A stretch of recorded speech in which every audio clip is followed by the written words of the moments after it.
"Your sister is trapped in there," the little girl said, pointing to the rusty door, but they open it and discover something that makes the millionaire cry immediately. Comment with your thoughts on this story, giving it a rating from 0 to 10, and let me know which city you're watching from. I'd love to know if you enjoyed my story and get to know you better, so please subscribe to my channel to support my work. I'm counting on your help. The fine March rain turned the cobblestones of historic downtown Havenwood into slippery mirrors, reflecting the yellowish lights of the old-fashioned lampposts. Nathaniel Thorne adjusted the collar of his wool coat and quickened his pace down Main Street, trying to escape both the persistent drizzle and the thoughts that had tormented him for exactly 2 years, 3 months, and 15 days. At 52, the entrepreneur had built a modest but solid empire with his construction company, erecting residential buildings that dotted the mountainous landscape of the spa town. But all his determination and professional success shattered when he thought of Isabel, his 47-year-old sister, who had vanished like smoke one December morning, leaving only the echo of a bitter argument over the sale of the rural property they inherited from their parents. Nathaniel stopped in front of the window of the old Rosary Pharmacy, pretending to be interested in the displayed products while fighting the familiar wave of guilt that swallowed him whenever he walked these streets where they had played together as children. Isabel had always been the more sensitive of the two, the one who cried at sad movies and took in injured animals. How could he have yelled at her in that last conversation? How could he have called her scruples cheap sentimentalism when she refused to sell the farm for emotional reasons? The sound of bare feet on the wet stones pulled him from his dark thoughts. A small, thin figure was running towards him on the sidewalk, occasionally stumbling on the irregularities of the colonial pavement. It was a child, Nathaniel realized, a girl no older than 4, with dirty, torn clothes that clung to her body, soaked by the rain. "Mister, mister!" she cried, her thin voice cutting through the monotonous sound of the rain. "Please, wait!" Nathaniel turned completely, alarmed. The girl ran towards him with desperation in her large, dark eyes. Her curly hair stuck to her small face by the water. When she reached him, she tripped and nearly fell, caught by the entrepreneur's firm arms. "Easy, little one," he said, crouching down to her level. "What happened? Are you lost?" The girl looked at him with an intensity that was unsettling for someone so young. Her clothes were patched with different scraps of fabric, and he could see she hadn't bathed in days, but it was her eyes that impressed him the most. There was a premature wisdom there, as if she had seen things no child should ever witness. "You're Nathaniel," she said, not as a question, but as a statement. "The construction man who lost his sister." Nathaniel's blood ran cold. How did this dirty, seemingly abandoned child know who he was? How did she know about Isabel? He looked around, searching for adults who might be in charge of the situation. But the street was practically empty due to the rain. "How do you know my name?" he asked, trying to keep his voice calm so as not to scare the girl. "I know where she is," the child replied, ignoring his question. "Your sister. I know where the lady with the long hair went." Nathaniel felt the world spin around him. For 2 years, he had hired private detectives, searched hospitals, scoured neighboring towns, and offered rewards. The police had closed the case after 6 months of fruitless investigation, and now a street child claimed to know Isabel's whereabouts. "Where?" he asked, trying to control the tremor in his voice. "Where is she?" The girl extended a small, dirty hand, pointing towards the Togni Hill district, where the colonial houses gave way to more modern buildings and some abandoned properties. "In the house of old wine," she said, "where the bottles sleep in the dark." She went there after they fought with her. Nathaniel knew the area well. There was an old abandoned winery there, owned by an Italian family that had gone bankrupt in the 90s. The place had been closed for decades, with boarded-up windows and rusty gates. Why would Isabel be in a place like that? How do you know this? He insisted, gently holding the girl's shoulders. Who told you about my sister? I saw it, she answered simply. I see a lot of things. Grandma Carmen says I have owl eyes, that I can see in the dark where adults are blind. Who is Grandma Carmen? My grandma. She collects cardboard so we can eat. Sometimes we sleep near the wine house when it's very cold. The revelation that the child lived on the streets hit Nathaniel like a punch to the gut. He looked again at her tattered clothes, her evident thinness under the wet rags, the forced maturity on her childish face. How could a prosperous town like Havenwood allow a child so young to live in such conditions? What's your name? He asked. Violet, she replied, wiping her nose with the back of her hand. Like the flower my mom liked before she went away to heaven. Nathaniel closed his eyes for a moment, trying to process everything. An orphaned child living on the streets with her grandmother, collecting cardboard to survive, claimed to have seen his missing sister in an abandoned winery. It seemed too surreal to be true, but he had exhausted all other possibilities. Violet, he said, making a decision that would change his life forever. Can you take me to this wine house? The girl's eyes shone with a mixture of hope and fear. Will you give me food afterward? And for Grandma Carmen too. I'll give you food, clean clothes, and much more if you're telling the truth about my sister. Violet nodded vigorously and held out her small, dirty hand to him. Nathaniel took it gently, feeling how cold and thin it was, and together they walked through the wet streets towards Tongney Hill, where he might finally find the answers he'd been seeking for so long. But as they walked through the rain, he couldn't imagine that this seemingly helpless girl held secrets that would shake not only his search for Isabel, but the entire foundation of truths upon which he had built his life. The walk to Tongney Hill took 20 minutes in the constant rain, with Violet guiding Nathaniel through the winding streets he knew by sight, but had never traveled on foot. The girl moved with the agility of someone who knew every pothole, every loose stone, every shortcut between the old houses. Her bare feet seemed impervious to the cold of the wet ground, and she spoke little during the journey, only pointing directions with confident gestures. It's there, she finally said, stopping before a dark green iron gate, corroded by rust and partially covered by wild vines. The house of wine that no one drinks anymore. Nathaniel looked at the abandoned property of the former Benedetti winery. The exposed brick walls were stained by moisture and time, with windows sealed with wooden planks that were slowly rotting. The grounds were overgrown with tall weeds and trees that grew haphazardly, creating dense shadows even on the cloudy day. Violet, are you sure you saw my sister here? He asked, feeling a mix of hope and skepticism grow in his chest. Yes, I did, she replied, pressing her face against the bars of the gate. She came with a man in a grey suit. They went in through that hole in the back fence. The lady was crying a lot. Nathaniel's heart raced. A man in a grey suit. That could describe dozens of people, but something in the specificity of Violet's observation made him believe she had truly witnessed something important. When did this happen? He asked, testing the resistance of the rusty padlock on the gate. A long time ago, when it was still warm and Grandma Carmen didn't wear her thick coat at night. Nathaniel calculated mentally. If it was warm and a heavy coat wasn't needed at night, she was likely referring to late summer or early fall.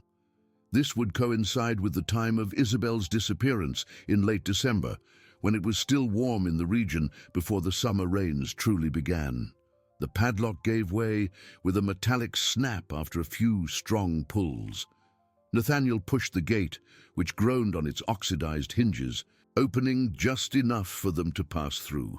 The grounds inside were even wilder than they appeared from the outside, with trails beaten through the vegetation, suggesting recent foot traffic. "Come on," Violet said, taking his hand and pulling him towards the main building. But watch out for the hole near the big tree. Grandma almost fell in there once. They followed one of the makeshift trails until they reached the main entrance of the old winery. The solid wood door was swollen with moisture and partially ajar, revealing a dark interior that smelled of mold and sour wine. Nathaniel took out his phone and turned on the flashlight. The beam of light revealed a space that must have been elegant decades ago: cracked Portuguese ceramic floors, walls with broken decorative tiles, and iron structures that held what was left of old bottle racks. "Was this where you saw my sister?" he asked, illuminating the dark corners of the room. "No, it was downstairs," Violet replied, pointing to a stone staircase that led to the sub-basement. "In the house of the big barrels. They stayed there talking for a long time. The man seemed angry with her." Nathaniel hesitated.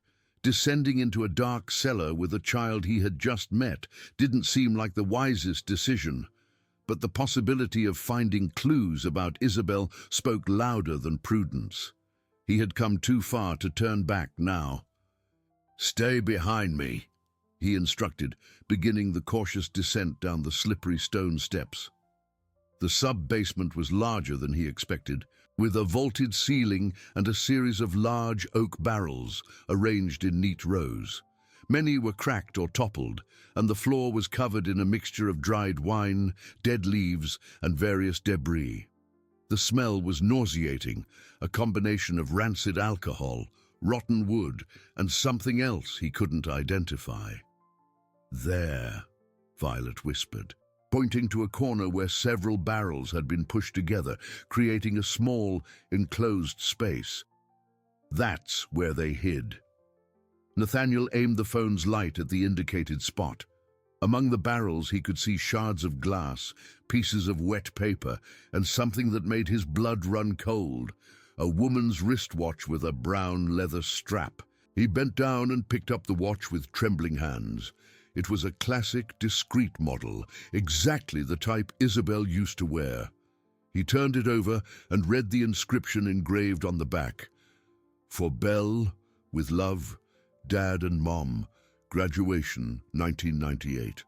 "My God," he murmured, feeling his legs weaken. It was the watch their parents had given Isabel when she graduated with her teaching degree.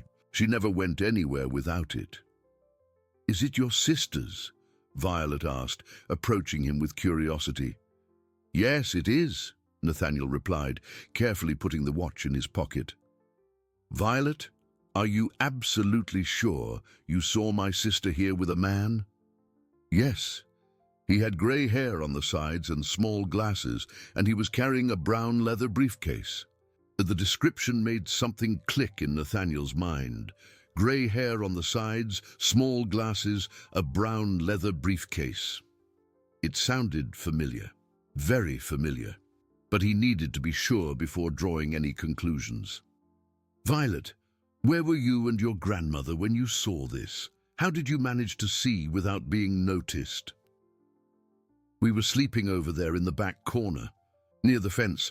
When the rain started, Grandma brought me inside the winehouse so we wouldn't get wet. We hid behind the big barrels when we heard them coming." "And could you hear what they were saying?" The girl frowned, concentrating to remember. The man was saying she had to keep quiet, that she couldn't tell anyone about the things she'd discovered. "The lady was crying and saying she didn't want to hurt anyone, but she couldn't pretend she didn't know." Nathaniel felt a chill in his stomach. What things had Isabel discovered? And why was someone pressuring her to stay silent? His sister had always been a person of integrity, incapable of colluding with any kind of wrongdoing. If she had discovered something serious, she would certainly try to do the right thing, regardless of the consequences. Did anything else happen? Did they leave together? "No," Violet replied, shaking her head. "The man left first. The lady stayed here crying for a long time. Then she put the watch in a little crack in the barrel and left too. We were scared and only came out when it was morning." Nathaniel shone his light on the nearby barrels, looking for the crack Violet mentioned. In one of the oldest barrels, he found a split where a watch would indeed fit. If Isabel had left the object there intentionally, perhaps it was a clue, a way to leave a trail in case something happened to her. Violet, after your sister left here that night, did you ever see her again? No, I never saw the lady with the long hair again. The entrepreneur remained silent for a few minutes, trying to process the information. Isabel's watch hidden in the winery, the description of the man accompanying her, the conversation about things she had discovered and couldn't reveal. It all pointed to a situation far more complicated than a simple voluntary disappearance after a family quarrel. Violet, I need to ask you something very important, he said, crouching to the girl's level. Do you and your grandmother live on this property? Sometimes, when it's very cold or raining hard, but we also sleep in other places, under the bridge, in the old church's alcove, in the square when the guards aren't looking. The reality of Violet's and her grandmother's situation hit Nathaniel with full force. A 4-year-old child living on the streets, sleeping in the open, surviving on charity. And yet, she had been willing to help him, to share information that could be the key to finding Isabel. Where is your grandmother now? He asked. Collecting cardboard on the shopping street. She comes back when the sun goes down. Nathaniel made a decision he knew would completely change his life. Violet, would you like me to take care of you and your grandmother while we look for my sister? The girl's eyes filled with tears. Really, you'd give us food every day? Food, a house, clean clothes, everything you need. Violet threw herself into his arms, hugging him with desperate force. Nathaniel felt the small, thin body trembling against his chest and realized he had found much more than clues about Isabel in that dark place. Carmen Shaw was 73 years old and carried the weight of a lifetime of hardship on her stooped back. When Nathaniel found her pushing a rusty shopping cart full of cardboard down Juniper Street, in Havenwood's commercial center, she watched him with a mixture of suspicion and cautious hope. Violet told me you want to help us, she said, her voice hoarse from decades of smoking cheap cigarettes. But I'm too old to believe in promises from rich folk. Nathaniel held Violet's hand, who had insisted on accompanying him to find her grandmother. The girl wore clean clothes he had bought at a nearby children's store, but she still seemed uncomfortable with the new fabric against skin accustomed to rags. Mrs. Carmen, I'm not doing this out of charity, he explained, choosing his words carefully. Your granddaughter helped me with very important information about my missing sister. It's the least I can do in return. The woman studied his face for a long moment. Carmen had white hair tied in a messy bun, deep wrinkles that told stories of too much sun and constant worries, and calloused hands from decades of collecting recyclables to survive. But it was her eyes that were most striking, small, sharp, the same dark shade as Violet's, with an intelligence that poverty had not managed to erase. Information about what sister? She asked, showing genuine interest. Isabel Thorne. She disappeared 2 years ago. Violet saw her at the old abandoned winery with a man in a suit. Carmen frowned and looked at her granddaughter. Violet, did you tell the gentleman about that night at the wine house? Yes, I did, Grandma. He's been looking for his sister for a long time. Mrs. Carmen, Nathaniel intervened. Violet gave me a description of the man who was with Isabel. Grey hair on the sides, small glasses, a brown leather briefcase. Do you remember him? The elderly woman bit her lower lip, a gesture Violet also made when she was nervous. I remember him. That man has been around here before, always very well dressed, always scowling. Once I saw him talking to that elegant woman who works in the office building on Assis Figueiredo Street. Nathaniel's heart raced, Assis Figueiredo Street housed several commercial offices, including the accounting firm where Arthur Miles, his family's accountant for 15 years, worked. Arthur was exactly as Violet had described, grey hair on the sides, small glasses, always carrying a brown leather briefcase. "What elegant woman?" he asked, trying to keep his voice neutral. "A tall brunette, always in high heels and expensive clothes. She talks to everyone as if she owns the town. Sometimes she gives us change, but always with a look of disgust, as if we were animals." The description immediately made Nathaniel think of Beatrice Vance, who had been his father's private secretary for over 20 years, until his death 3 years ago. Beatrice still kept in touch with the family, especially regarding matters of inheritance and the businesses left by the patriarch. "Mrs. Carmen, can you take me to where you were sleeping in the winery that night? I want to see exactly where you observed the conversation from." "I can, but not now. Late afternoon is better, when there are fewer people on the streets to stare." "Then let's do this," Nathaniel proposed. "I'm going to take you both to a place where you can take a shower, have a hot meal, and rest. In the afternoon, we'll go back there together." Carmen hesitated, looking at the cart full of cardboard that represented a full day's work. "You can leave that there," Nathaniel said, understanding her concern. "I'll financially compensate you for what you'd lose selling this material." "It's not just the money," Carmen murmured. "It's that when you accept too much help, it's hard to go back to being independent." "Grandma," Violet interrupted, pulling on the woman's worn skirt. "The mister is good. He bought me new clothes and said he'll give me a hot bath."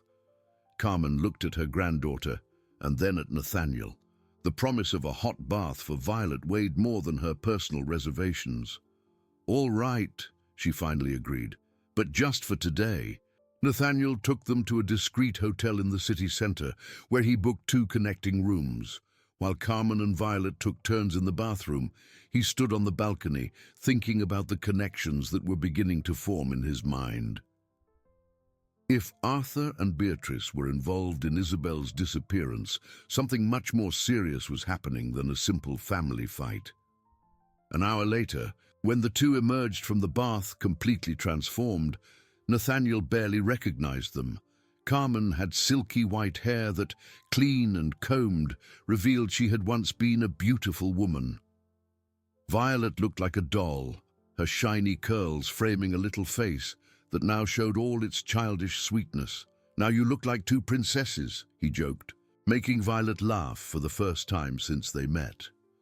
During lunch at the hotel restaurant, Carmen gradually opened up about her observations from life on the streets.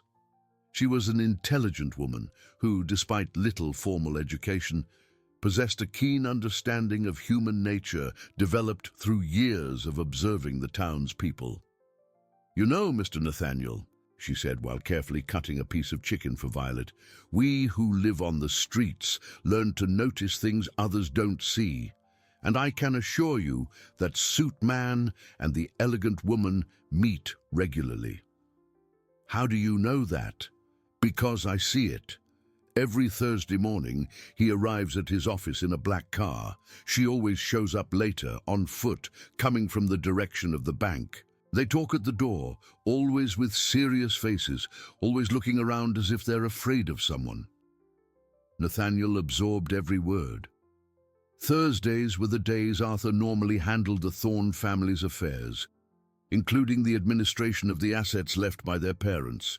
If Beatrice sought him out regularly on those days, it meant she was still involved in some way with the family business. "And you've never seen them talking to anyone else?" "I have," Carmen replied, instinctively lowering her voice. "Sometimes a young, thin guy shows up, always nervous. He waits on the corner while they talk. When it's over, he leaves first, like he's a messenger or something." "Could you describe this young man?" "Tall, dark hair, always wearing sunglasses even when there's no sun, and he has a strange way of walking, a bit crooked, as if one leg is shorter than the other. The description made Nathaniel think of Mark, Arthur's administrative assistant. Mark had a slight limp from a teenage accident and always wore sunglasses, claiming sensitivity to light. If he was involved in the meetings between Arthur and Beatrice, the situation was even more complex than he had imagined. "Mrs. Carmen, on the night you and Violet saw my sister at the winery, did you manage to hear anything else from their conversation?" Carmen exchanged a meaningful look with Violet before answering. "We did. The man was talking about papers, documents she had found. He said if she told anyone it would cause trouble for a lot of important people." "What kind of trouble?" "I didn't quite understand, but he talked about missing money, about names on documents that shouldn't be there. The lady was crying and saying she couldn't stay quiet, that it was wrong." Nathaniel felt a knot in his stomach. Isabel had discovered some kind of financial irregularity involving Arthur and possibly Beatrice. As a retired accountant who still occasionally helped with the books of some local businesses, she would have enough knowledge to identify discrepancies or fraud. And after that conversation, did they leave together? "No," Violet replied, who had remained quiet until then. "The man left first, very angry. The lady stayed crying alone for a long time. Then she hid the watch in the barrel and left too, but in the other direction." "The other direction?" Nathaniel repeated. "Yes," Carmen confirmed. "She didn't go back to the city center. She went towards the road that leads to Clearwater Springs." The revelation opened new possibilities in Nathaniel's mind. Clearwater Springs was a neighboring town, famous for its thermal waters and hotels that welcomed tourists seeking health treatments. If Isabel had headed in that direction after the traumatic encounter at the winery, she might be hiding somewhere in the region. "Grandma," Violet whispered, pulling on Carmen's arm, "can you tell the mister about what we saw at the office?" Carmen hesitated, looking nervously around the restaurant. "Violet, that could be dangerous." "What office?" Nathaniel asked, feeling he was about to discover something crucial. "Sometimes I clean the building where the man in the suit works," Carmen confessed reluctantly. "It's a late-night job when no one's there and, well, sometimes we overhear conversations we shouldn't." Carmen glanced nervously around before continuing, her voice dropping to a whisper that forced Nathaniel to lean across the restaurant table. "The cleaning job in the Assis Figueiredo Street building is my best-paying gig," she began, fidgeting with her napkin. $500 a month to clean 3 offices in the middle of the night. For someone who lives like me, it's a fortune." "And you overhear conversations during this job?" Nathaniel asked, trying not to show his anxiety. "Not on purpose," Carmen defended herself, "but sometimes they stay late and I arrive early. One of those nights, the man in the suit was talking with the elegant woman in his office. I was cleaning the next room when I heard them talking about your family." Violet, who had been playing with the leftovers on her plate, looked up. "Grandma, tell him about the big book they hid." "What book?" Nathaniel asked, his heart racing. Carmen took a deep breath, as if making a difficult decision. "They were talking about an accounting ledger that went missing after your father passed away. The woman was very nervous, saying that if anyone found that book, it would be the end of everything." "My father was always very organized with his paperwork," Nathaniel murmured, trying to process the information. "He kept detailed records of everything." "That's exactly what they feared," Carmen continued. "The man in the suit said your father wrote down everything, absolutely everything, and that some of those records could compromise a lot of people." "Compromise how?" "They talked about money that disappeared from the inheritance, forged documents, amounts that were diverted over the years." Carmen paused, checking to see if anyone was listening. The elegant woman was desperate, repeating that they needed to find this book before someone else did. Nathaniel felt a wave of nausea. His father, Henry Thorne, had been a man of integrity who had built the family fortune through decades of honest work. The possibility that people he trusted had been stealing from the family was devastating. "And my sister Isabel? Did they mention her name in these conversations?" "They did," Carmen replied, exchanging another worried glance with Violet. "The elegant woman said Mrs. Isabel was a problem, that she was too curious and asked too many questions about her father's papers." "What kind of questions?" "She asked about differences in values, about signatures that looked strange, about bank transactions she didn't understand." Carmen paused, organizing her thoughts. "From what I gathered, your sister was starting to suspect that not all the inheritance money had reached you." The revelation hit Nathaniel like a punch. Isabel had always been meticulous with numbers, a trait she inherited from her father. If she had started asking questions about the inheritance, she must have discovered something serious. "Mrs. Carmen, were you able to understand how much money we're talking about?" "A lot of money," she whispered. "They talked about hundreds of thousands of dollars that were taken out little by little over years. The elegant woman said it started as small loans that were never paid back. Then it became something bigger." Violet, who had been quiet, suddenly spoke. "Grandma, tell him about the thin man who cried." "What thin man?" Nathaniel asked immediately. "The young man I said I sometimes saw with them," Carmen explained. "One night he was in the office too, and he started crying, saying he didn't want to be a part of it anymore." "Mark," Nathaniel murmured, remembering Arthur's assistant. "Could be. He said he was scared that things had gone too far. He said when he started, it was just to adjust a few numbers. But now it had turned into a very big lie. And how did the others react? The man in the suit got very angry, said there was no going back, that they were all in the same boat now. The elegant woman said that if he told anyone anything, they would all get in trouble, including him." Nathaniel began to understand the scale of the scheme. Arthur, Beatrice, and Mark were involved in a systematic embezzlement of the family's inheritance. Isabel had discovered the irregularities and was confronted by them, likely threatened to keep silent. "Mrs. Carmen, when was the last time you heard an important conversation between them?" "About 2 weeks ago," she replied, calculating mentally. This time they were talking about a trip. The elegant woman said maybe it was time to disappear for a while until things calmed down. "What trip?" "I didn't quite understand, but they talked about a place far away where no one could find them. The man in the suit didn't want to go, said that running away would look like guilt." The possibility that those responsible for Isabel's disappearance were planning to flee filled Nathaniel with a sense of urgency. He needed to act quickly before the evidence vanished along with the culprits. "Violet," he said, turning to the girl, "do you remember anything else about the night you saw my sister?" The girl frowned, concentrating. "I remember that after the lady left. Grandma and I were scared and left the wine house, but as we were walking we saw her from a distance." "Where?" "At the bus stop on the highway.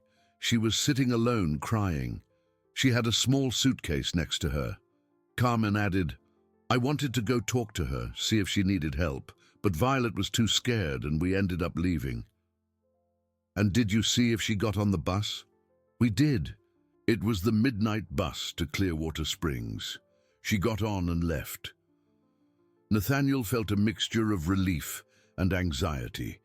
If Isabel had taken the bus to Clearwater Springs, it meant she was alive at the time, but it also meant she had fled out of fear and could be hiding anywhere in the region. "Mrs. Carmen, I need a very important favor from you," he said, making a decision. "I need you to continue cleaning the office as usual, but now pay close attention to everything they talk about. Can you do that?" "I can, but it's dangerous.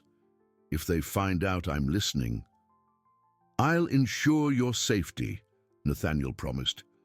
"And I'll pay you very well for this information."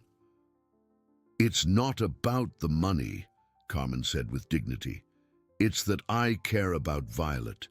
And if these people hurt your sister, they need to pay for what they did." At that moment, Nathaniel realized he had underestimated Carmen. The woman was not just a poor soul living on the streets, but an intelligent and brave person who had developed a valuable information network through her humble work. "So let's do this," he proposed. "You'll stay here at the hotel for now. Mrs. Carmen continues her cleaning job as usual, and I'll start investigating these three more closely." "And what if they find out you know?" Carmen asked with concern. "I'll be very careful. But first I need to find Isabel. If she's really hiding in Clearwater Springs, I need to find her before they discover where she is." Violet, who had remained quiet during the conversation, suddenly said something that chilled everyone's blood. "Uncle Nathaniel, what if the man in the suit already knows where the lady is hiding?" The child's innocent question brought up a terrible possibility. If Arthur had forced Isabel to flee to Clearwater Springs, perhaps he knew exactly where she was. And if he was planning to disappear, maybe he was preparing to silence the only witness who could incriminate him. "Mrs. Carmen," Nathaniel said, getting up quickly from the table, "I need you to tell me everything you remember about their conversation about this trip. Every word could be important." "They talked about a deadline," Carmen recalled, also getting up. The elegant woman kept saying they only had 1 more week to sort everything out before leaving. 1 week. Nathaniel looked at his watch and calculated quickly. If they really intended to flee in a week, he had only 6 days to find Isabel, gather evidence, and prevent those responsible for the scheme from escaping justice.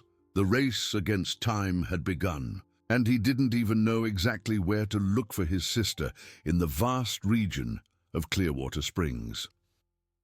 The drive to Clearwater Springs took less than an hour, but it felt like an eternity for Nathaniel, who drove along the winding roads of the Mantiqueira Mountains with his mind buzzing with possibilities. He had left Carmen and Violet safe at the hotel, with clear instructions not to leave their rooms and to contact him immediately if they saw any suspicious movement. Clearwater Springs unfolded before him like a labyrinth of hotels, inns, and boarding houses catering to tourists seeking the famous thermal waters. How could he find a person who wanted to remain hidden among hundreds of establishments scattered throughout the town and its surroundings? Nathaniel decided to start his search in the most discreet places, where someone fleeing from threats would seek anonymity. He avoided the luxurious hotels in the town center and headed to the more remote neighborhoods, where small family-run inns offered simple lodging and minimal questions. The first inn he visited, Valley House, was run by an elderly couple who received him warmly, but denied having seen any woman matching Isabel's description. The same happened at the next 3 inns, where he showed a recent photo of his sister and received only blank stares and negative responses. It was on his 5th attempt at a small boarding house called Peaceful Haven that something changed. The owner, a woman of about 60 named Mrs. Gable, hesitated upon seeing Isabel's photograph. "I can't give out information about my guests," she said, but her expression revealed that she recognized the woman in the photo. "Please," Nathaniel pleaded. "I'm her brother. She disappeared 2 years ago, and I've just found out she might be in danger." Mrs. Gable studied him carefully. "How can I be sure you're really her brother?" Nathaniel took out an old photo from his wallet where he and Isabel appeared together at a family party. The physical resemblance between the siblings was evident, especially in their eyes and the shape of their faces. "Is she here?" he asked, trying to control his anxiety. "She was," Mrs. Gable corrected. "She stayed with us for almost a year, but left a few months ago. She said she was afraid of someone, that she needed to hide." "Did she say who she was hiding from?" "Not specifically, but it was clear she was terrified." She arrived one rainy night with a small suitcase and a sum of money that paid for 6 months of lodging in advance. How was she? Physically? Emotionally? Mrs. Gable sighed, inviting him to sit in the small parlor of the boarding house. Too thin, pale, with deep dark circles under her eyes, she spent her days locked in her room, only going out to buy food at the corner market. Sometimes I'd hear her crying at night. The account tore at Nathaniel's heart. Imagining Isabel living like a fugitive, terrified and isolated, while he desperately searched for her elsewhere, was almost unbearable. Mrs. Gable, did she ever mention the names Arthur Miles or Beatrice Vance? The woman frowned, concentrating. Beatrice. Yes, she mentioned that name a few times, always with a lot of hatred in her voice, as if it was someone who had done her great harm. And why did she leave here?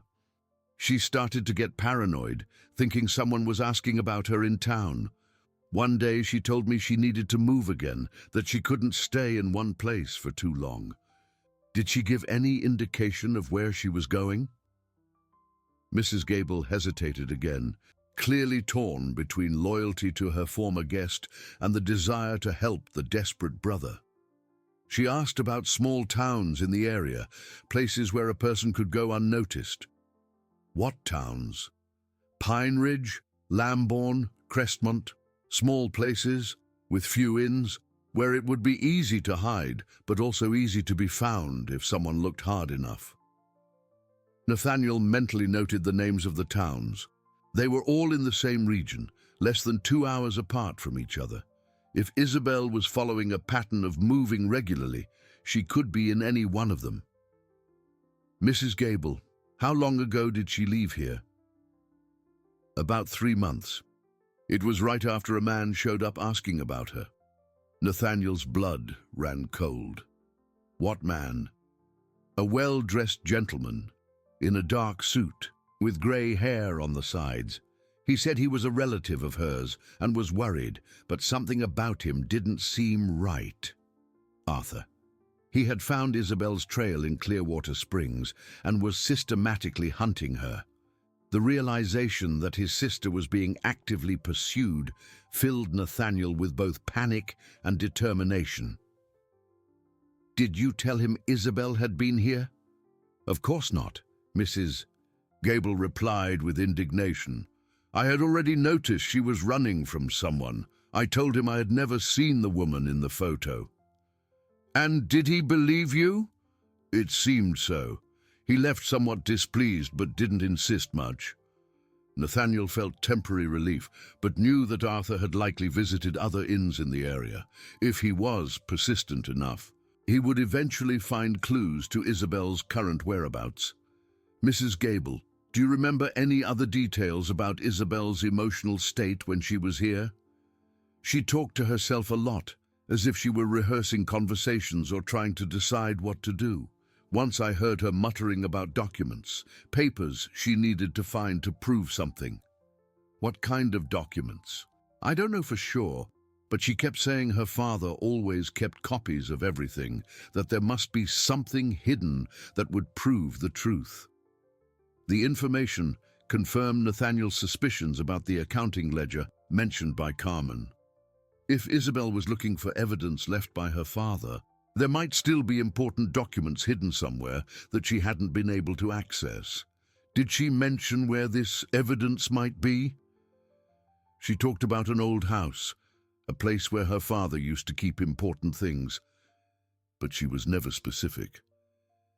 Nathaniel knew exactly which house Isabel was referring to. The rural property they had inherited from their parents had an office in the back where Henry Thorne kept all the family's important documents. After his death, they had temporarily sealed the office, planning to organize it later. With all the confusion of the inventory and the disagreements over the sale of the property, they had never gotten around to fully reviewing their father's files. Mrs. Gable, thank you so much for the information. If Isabel comes back here or gets in touch, can you tell her I'm looking for her and that I've discovered the truth about Arthur and Beatrice? I can, but I doubt she'll be back. When she left, she seemed certain she couldn't trust any place anymore. Nathaniel left the boarding house with more questions than answers. But at least now he had a direction. Isabel was alive, she was hiding in the region, and she was being pursued by Arthur. He needed to find her before his former accountant could. As he drove through the streets of Clearwater Springs towards Pine Ridge, the next town on his list, Nathaniel called Carmen at the hotel. "Mrs. Carmen, how are things there?" "Quiet for now. Violet is drawing on hotel paper and I'm keeping an eye on the window. No strange movements." "Great. Listen, I found out Isabel was indeed hiding in the region, but she left a few months ago. Arthur was looking for her too." "Jesus! So he knows she's alive?" "He knows, and he's hunting her. That's why I need to find her first. How's tonight's job? Are you going to do the cleaning as usual?" "I am, and I'll pay attention to everything they say. Be careful not to raise suspicions if they notice you're listening. Don't worry, I know how to take care of myself." Nathaniel hung up and sped towards Pine Ridge, praying that Isabel was still one step ahead of her pursuers.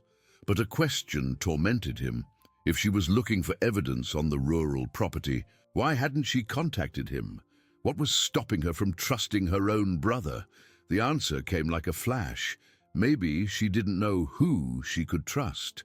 If Arthur and Beatrice had access to intimate family information for so many years, perhaps Isabel suspected that he himself was involved in the scheme. Pine Ridge turned out to be an even smaller town than Clearwater Springs, with its quiet streets and well-preserved colonial houses, creating a deceptive atmosphere of peace. Nathaniel spent the afternoon visiting the few inns and boarding houses in town, showing Isabel's photo and always getting the same negative responses. Frustration grew with each visited establishment, but he refused to give up. It was at the last inn on his list, the Lakeside Inn, that he finally got a different answer. The young receptionist, a boy of no more than 20, examined the photograph carefully before shaking his head. "I haven't seen her around here, but there's a woman who checked into Mrs. Peters' boarding house about 3 weeks ago. Who could be her?" he said, pointing in a direction with his finger. "It's on the street behind this one, a little blue house with a garden in front." Nathaniel's heart raced. 3 weeks meant Isabel could still be in town, hiding at the so-called Mrs. Peters' boarding house. He quickly thanked the young man and ran towards the indicated address. Mrs. Peters' boarding house was exactly as described, a simple blue house with a small garden in front where roses and jasmines grew. A discreet sign on the door announced "Rooms for rent, family atmosphere." Nathaniel took a deep breath before knocking on the door. Mrs. Peters, a short, plump woman of about 50, answered with a warm smile that turned to caution when he showed her Isabel's photo. "May I ask who's asking?" she said, examining Nathaniel with experienced eyes. "I'm her brother, Isabel Thorne. She disappeared 2 years ago and I'm desperate to find her."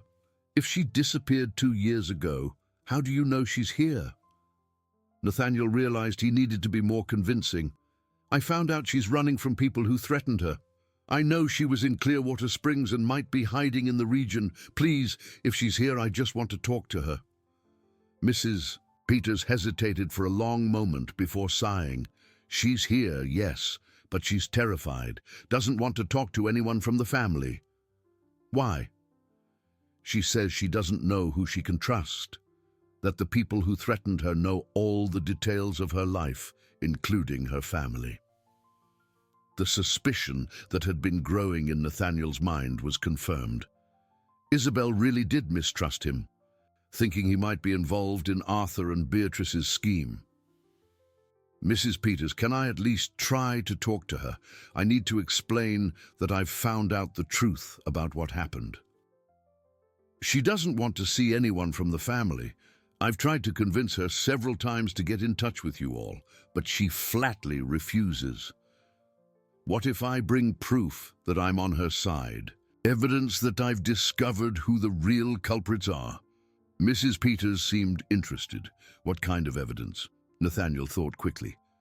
He couldn't reveal too much about Carmen and Violet without putting them at risk, but he needed to convince the woman of his sincerity. I have information about the family's accountant, Arthur Miles, and about irregularities in our father's inheritance. I found out they've been embezzling money for years. How did you find that out?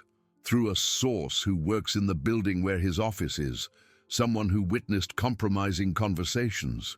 Mrs. Peters studied his face carefully. I'll talk to her, but I can't guarantee she'll want to see you. That's all I ask. Tell her I know about the accounting ledger our father hid, about the documents she was looking for. The mention of the book made Mrs. Peters' eyes widen. How do you know about that? She mentioned it to someone in Clearwater Springs. Mrs. Peters, please, tell her I want to help her find this evidence. Together, we can expose the culprits and end this persecution. The woman nodded slowly. I'll talk to her. Come back here tomorrow morning. If she agrees to see you, it will be then. Nathaniel left the boarding house with a mixture of relief and anxiety. He had finally found Isabel, but he wasn't sure if she would agree to see him. As he drove back to Havenwood, his cell phone rang. It was Carmen. Mr. Nathaniel, you need to come to the hotel right away, she said, her voice tense. Something very important has happened. What is it? I can't talk over the phone, but it has to do with tonight's job. I discovered something that changes everything. I'm on my way. Nathaniel sped down the dark road, feeling he was about to discover something crucial. When he arrived at the hotel, he found Carmen and Violet waiting for him in the lobby, both visibly agitated.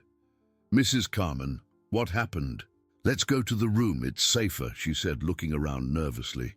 In the room, with the door locked, Carmen began to recount the night's events. I got to the office at the usual time, midnight. I thought no one would be there, as always, but there was a light on in the suitman's office. Was Arthur there? He was, along with the elegant woman and the thin young man. All very nervous, shuffling papers, putting documents in boxes. Are they preparing to run? Worse than that, Carmen said, her voice dropping to a whisper. They found out where your sister is hiding. Nathaniel's blood ran cold. What do you mean? The thin young man brought information from someone in Pine Ridge. They were saying they were sure she was in a boarding house in town, in a blue house. Mrs. Peters' boarding house. Somehow Mark had discovered Isabel's hiding place on the exact same day Nathaniel had found her.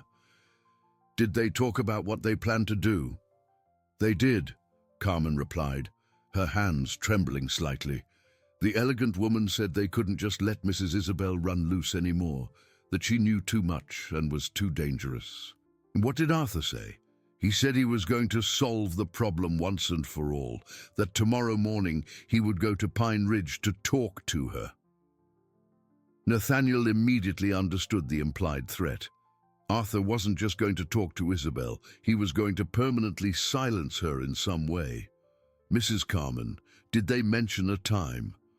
They talked about leaving very early, before 7 in the morning. They wanted to get there before too many people were awake in the town. Nathaniel looked at his watch. It was almost 2 in the morning. He had only 5 hours before Arthur left for Pine Ridge, and he didn't know if Mrs. Peters could convince Isabel to see him before then. There's more, Carmen continued. I heard them talking about documents they need to destroy. The elegant woman was very worried about a safe in your family's old house. What safe? From what I gathered, your father hid the most important evidence in a safe in the office of the rural property. They're desperate to open that safe and destroy everything inside. The revelation confirmed Nathaniel's suspicions. The accounting ledger and other compromising documents were hidden on the rural property, in the office he and Isabel had sealed after their father's death. Do they know how to open the safe?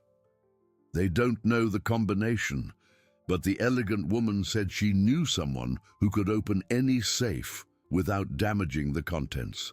Violet, Nathaniel said, Addressing the girl who had remained quiet throughout the report, "Do you remember anything else about these people?" "I remember the elegant woman was crying," Violet replied. "She said she didn't want to hurt anyone, but she had no choice." "Why was she crying?"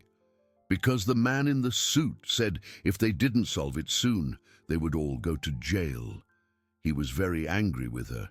Carmen added, "From what I understood, the elegant woman regretted getting involved in all this, but now it's too late to turn back."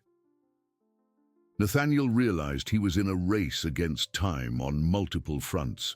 He needed to get to Isabel before Arthur, protect the safe on the rural property, and gather enough evidence to expose the scheme before the culprits destroyed all the proof. "Mrs. Carmen, thank you so much for the information. You two stay here in the hotel, locked in, don't go out for anything. I'm going to try to get to Pine Ridge before Arthur." "Be careful," Carmen said with concern. "That man is desperate. Desperate people are capable of anything." Nathaniel ran out of the hotel, knowing that the next few hours would determine not only Isabel's fate, but that of his entire family. The truth was finally coming to light, but the price of revealing it might be higher than he had imagined. Nathaniel drove through the dark pre-dawn roads like a man possessed, breaking the speed limit on dangerous curves he knew by heart from childhood. The dashboard clock read 5:15 a.m. when he arrived in Pine Ridge. The street still deserted and only a few houses with lights on, preparing for another quiet day. Mrs. Peters' boarding house was plunged in darkness, but Nathaniel didn't hesitate to knock insistently on the door. After a few minutes, the woman appeared in a robe and slippers, her hair disheveled and her annoyed expression turning to concern when she saw him. "My God, what time is it to be showing up here?" she whispered, looking nervously at the neighboring houses. "Mrs. Peters, it's urgent. Arthur Miles found out Isabel is here. He's coming any moment to harm her." The woman paled. "Are you sure?" "Absolutely. I need to talk to my sister now before it's too late." Mrs. Peters hesitated for only a second before fully opening the door. "Come in, quickly. She's in the back room, but I don't know if she'll want to see you." "She has to. Her life is in danger." They walked silently through the dark corridors of the boarding house until they reached a wooden door painted white. Mrs. Peters knocked lightly. "Isabel, dear, it's Mrs. Peters. I need to talk to you urgently." A weak, hesitant voice came from inside the room. "What time is it? Did something happen?" "Your brother is here. He says you're in danger." The silence that followed was tense and prolonged. Nathaniel could hear the sound of cautious footsteps inside the room, as if Isabel were approaching the door to listen better. "Which brother?" she finally asked, her voice laced with suspicion. "Nathaniel," Mrs. Peters replied, looking at him for encouragement. "Isabel, it's me," Nathaniel said, moving closer to the door. "I found out the truth about Arthur and Beatrice. I know you've been running from them for 2 years." Another long silence. Then the sound of the lock slowly being unlatched. The door opened to reveal a woman Nathaniel almost didn't recognize. Isabel had lost a drastic amount of weight. Her brown hair was cut very short and dyed a dark blonde, and there was a sickly pallor to her face. But it was her eyes that shocked him the most. Once bright and expressive, they now looked like those of a cornered animal, full of fear and distrust. "Nathaniel?" she whispered, as if seeing a ghost. "Belle," he began, his throat tightening with emotion. "My dear sister, I've looked for you for 2 years. How did you find me?" she asked, instinctively backing away. "A little girl who lives on the streets with her grandmother saw you at the abandoned winery that night. She took me there, and I found your watch."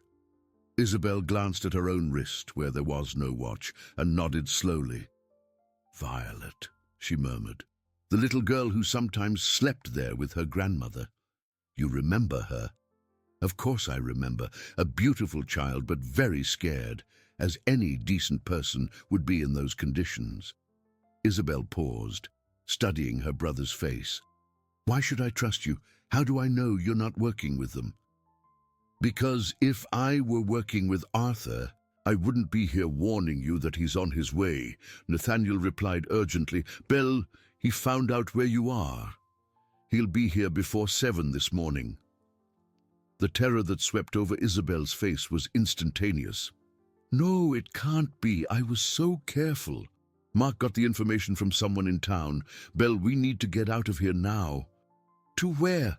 I have nowhere to go. I've moved so many times. Come with me, I'll protect you. How? You don't even know what they're capable of. Nathaniel gently held his sister's arms. Then tell me everything you discovered, everything that happened. Together we can end this. Isabel looked him in the eyes for a long moment, searching for signs of sincerity.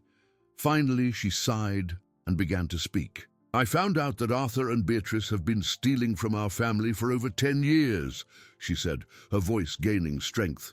It started small, with loans that were never paid back, minor adjustments to the numbers, but after Dad died, it got much worse. How much money? Hundreds of thousands, maybe over $1 million over the years. They forged signatures, created fake documents, diverted money from the inheritance. How did you find out? By chance. I was reviewing Dad's papers for the inventory when I noticed discrepancies in the values. Signatures that looked strange, bank transfers that didn't match his records. And you confronted them. I confronted Arthur first, thinking it might be an innocent mistake. But he got desperate, admitted everything, said Beatrice was blackmailing him. Blackmailing him how? Isabel hesitated, as if about to reveal something particularly painful. Beatrice. She's not just our ex-secretary, Nathaniel. She's our half-sister. The revelation hit Nathaniel like a lightning bolt. What? Dad's daughter, with an employee from the company, in the 70s. Dad acknowledged her financially, but never officially. Beatrice always knew, but kept it a secret until his death. My God. After Dad died, she revealed the truth to Arthur and said she deserved part of the inheritance. She started blackmailing him, threatening to expose other family secrets if he didn't help her get the money. What other secrets? Tax irregularities in the company. Some questionable deals Dad made in the 80s. Nothing that would condemn him post-mortem, but that could complicate our lives and the company. Nathaniel tried to process all the information. Beatrice was his half-sister and was taking revenge on the family for being rejected. Arthur was being blackmailed, but also benefiting from the scheme. And Isabel had discovered everything. Why didn't you come to me when you found out? Because Beatrice told me you already knew everything, Isabel replied, tears starting to stream down her face. She said you two had planned to exclude me from the inheritance from the beginning. That's a lie. I know that now, but at the time I believed it, especially after our fight about selling the property. I thought you really wanted to hurt me. Belle, I would never. I know, she interrupted, touching his arm gently. But at the time, alone, scared, I didn't know who to trust. Mrs. Peters, who had remained silent during the conversation, suddenly approached the window. There's a black car coming down the street, she announced in a tense voice. Panic seized Isabel immediately. It's him. Nathaniel, he found me. Calm down, Nathaniel said, thinking quickly. Mrs. Peters, is there a back exit? There's a small door that leads to the neighbor's yard. From there you can get to the parallel street. Belle, get your things. We're leaving now. Isabel ran to her room and returned with a small suitcase and a backpack. Her hands trembled visibly as she checked that she hadn't forgotten anything important. The documents, she muttered to herself. What documents? I managed to get some evidence before I fled. It's in the backpack. They followed Mrs. Peters through the corridors to the back of the boarding house. Outside, they could hear the sound of a car stopping in front of the house and doors slamming. It's him, Isabel whispered, grabbing Nathaniel's arm. Mrs. Peters, A familiar male voice called from outside. "It's Arthur Miles. I need to speak with you urgently." "Let's go," Nathaniel whispered, guiding Isabel through the back door. They crossed the dark yard, slipped through the low fence separating the properties, and emerged onto the parallel street where Nathaniel's car was parked. Isabel trembled with fear and adrenaline as they got into the vehicle. "Where are we going?" she asked as they drove away from the boarding house. "First, to a safe place," Nathaniel replied, driving through the empty streets of Pine Ridge. "Then we're going to retrieve the evidence Dad left. You know where it is. In the safe in the office, on the rural property. But they'll try to get that evidence too. That's why we have to get there first." Isabel looked out the rear window, checking if they were being followed. "Nathaniel, you don't understand. They won't just give up. Beatrice has too much to lose, and Arthur has already gone too far to turn back. Then let's end this once and for all," Nathaniel said with determination. "We have evidence, we have witnesses, and now we have you. It's time to expose the truth." But deep down, he knew the battle was just beginning. Arthur hadn't come to Pine Ridge alone, and he had probably already discovered that Isabel had fled again. The chase was far from over. The Thorne family's rural property was 40 minutes from Pine Ridge, hidden among green hills that stretched as far as the eye could see.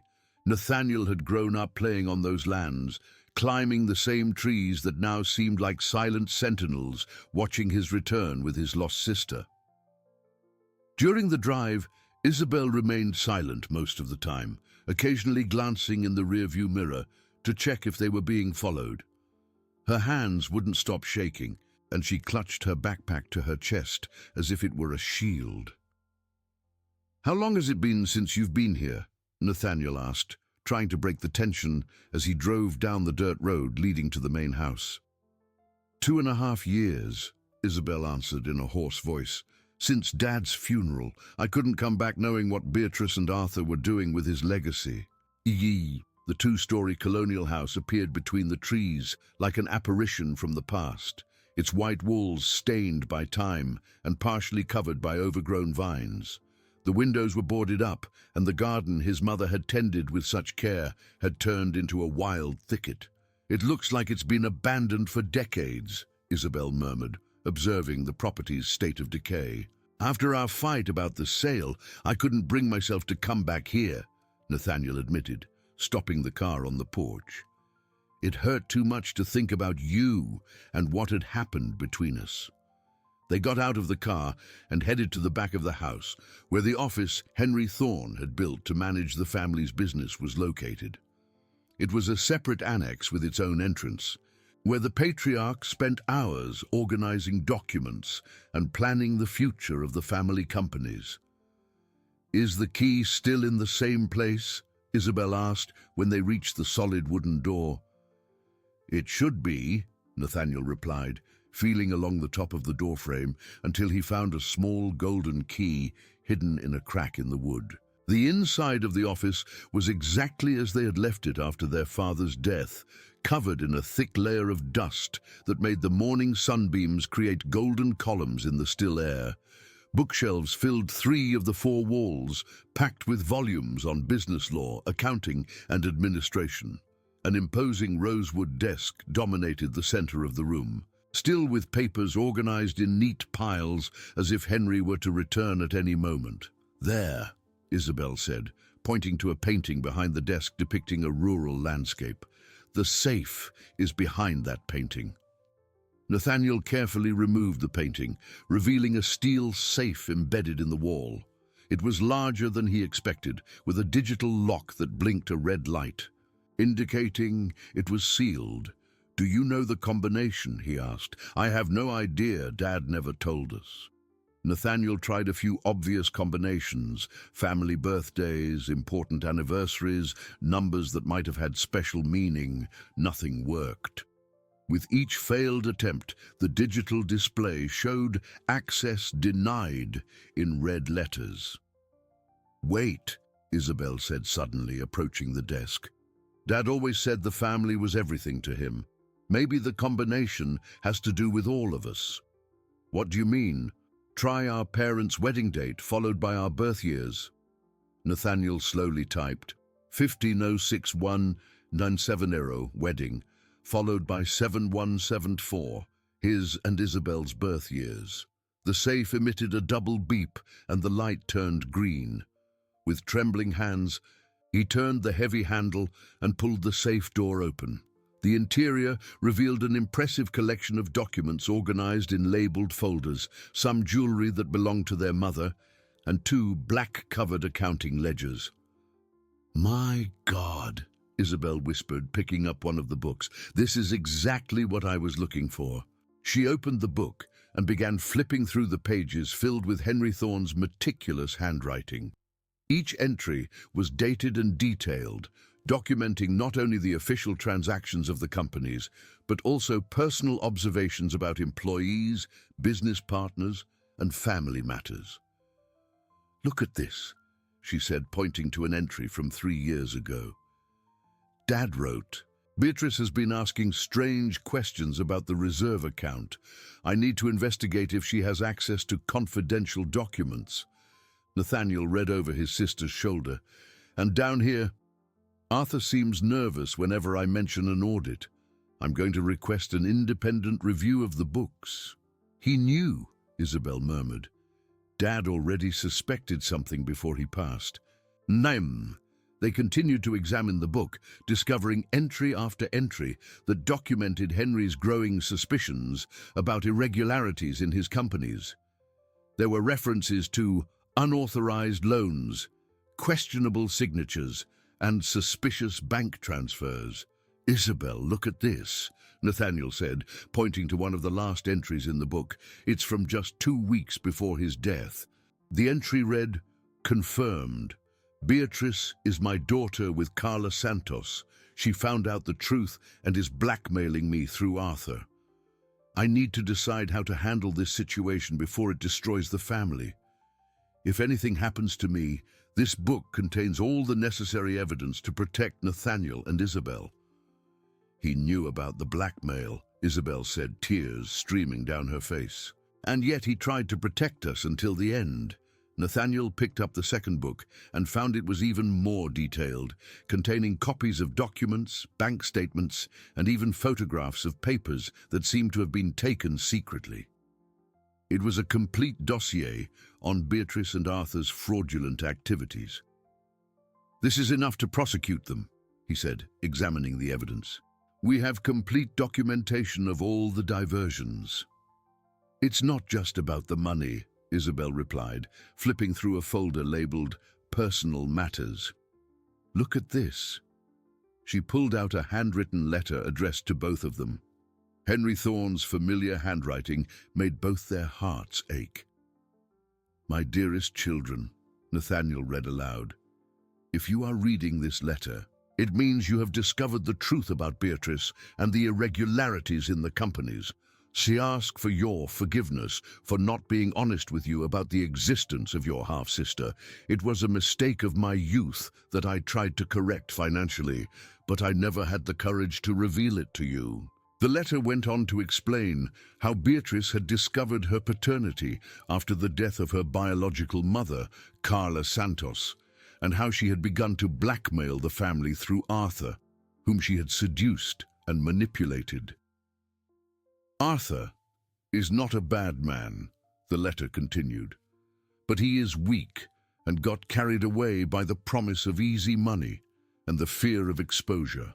Beatrice is the one orchestrating everything, driven by years of resentment for being kept a secret." "So Arthur is more of a victim than a villain," Isabel murmured. "It doesn't justify what he did," Nathaniel replied, "but it explains why he got into the scheme." At that moment, the sound of tires on the dirt road made them both freeze. Nathaniel ran to the window and saw 2 cars approaching the property quickly. "They found us," he said, recognizing Arthur's black car, followed by a vehicle he didn't know. "How did they get here so fast?" Isabel asked, panic evident in her voice. "It doesn't matter now. We need to protect this evidence. Quickly, they put the most important books and documents into Isabel's backpack. Nathaniel closed the safe and put the painting back in place, trying to hide that they had been there. "Is there anywhere to hide?" Isabel asked. "Yes, but first, let's try to get out the back." They silently left the office and headed towards the back of the property, where a trail led to an old dam Henry had built to irrigate the crops. But before they could reach the cover of the trees, a familiar voice echoed behind them. "Isabel, Nathaniel, we know you're here." It was Beatrice's voice, filled with an authority Nathaniel had never noticed before. Now that he knew the truth about her paternity, he could perceive similarities in her tone of voice that had previously gone unnoticed. "No use hiding," she yelled. "We just want to talk." "Talk," Isabel muttered ironically. "Like the talk she wanted to have with me at the winery." Nathaniel looked around, weighing his options. They could try to escape through the woods, but he didn't know that part of the property well, and they risked getting lost. Or they could face the situation, betting that the evidence in their possession would give them some bargaining power. "Isabel," he said, making a decision. "You hide here with the evidence. I'll go talk to them." "No, it's too dangerous. Someone needs to protect the documents, and maybe I can convince Arthur to switch sides." Before Isabel could protest, Nathaniel was already walking back towards the office, where he could see 3 figures waiting, Beatrice, elegant even in this tense situation, Arthur with a tormented expression, and Mark, who looked more nervous than ever. It was time to face the truth about his family and find out how far Beatrice was willing to go to protect her secrets. Nathaniel walked slowly towards the trio, waiting in front of the office, trying to keep a neutral expression while his mind worked frantically to find the best strategy. Beatrice was impeccable as always, wearing a navy blue suit that contrasted with her dark hair pulled back in an elegant bun. But there was something different in her eyes, a hardness he had never noticed before. "Nathaniel," she said with a forced smile, "how good to finally talk face to face about this situation. Beatrice, or should I say, sister?" The mask of civility on her face cracked for an instant, revealing a contained fury that made Arthur take an unconscious step back. "So you know," she said, dropping all pretense.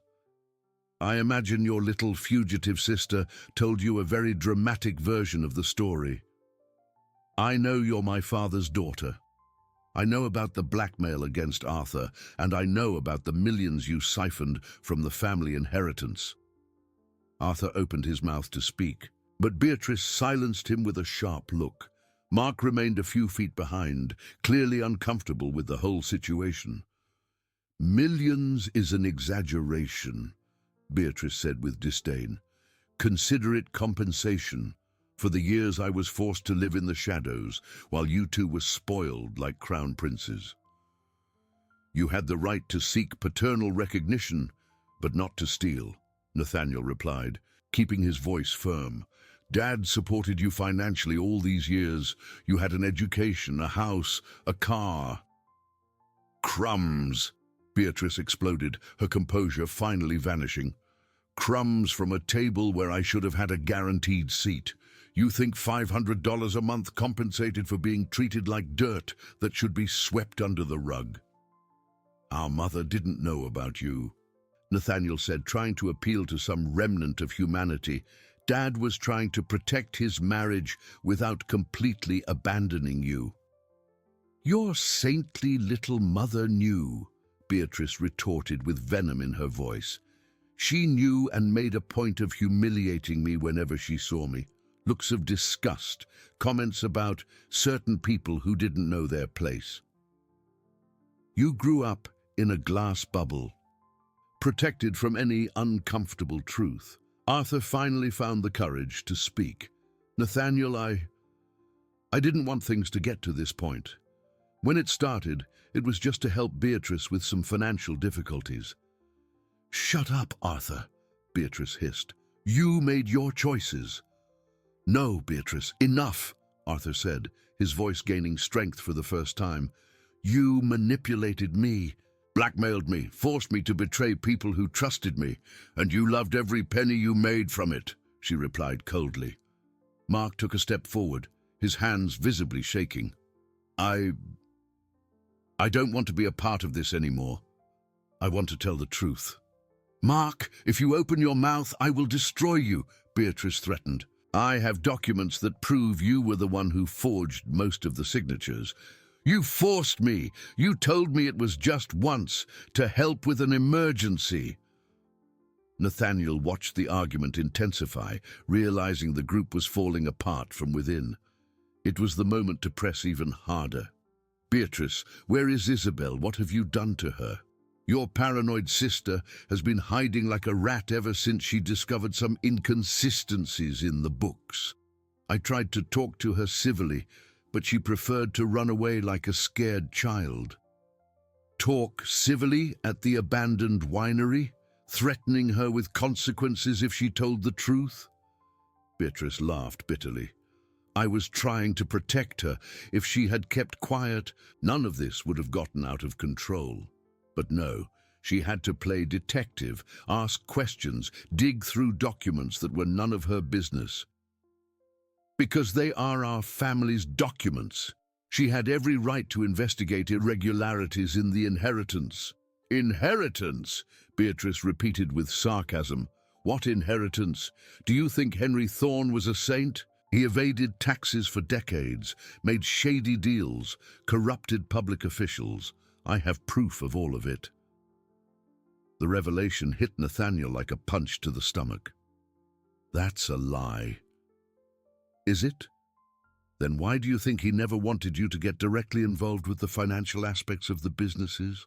Why did he always keep the real accounting books a secret?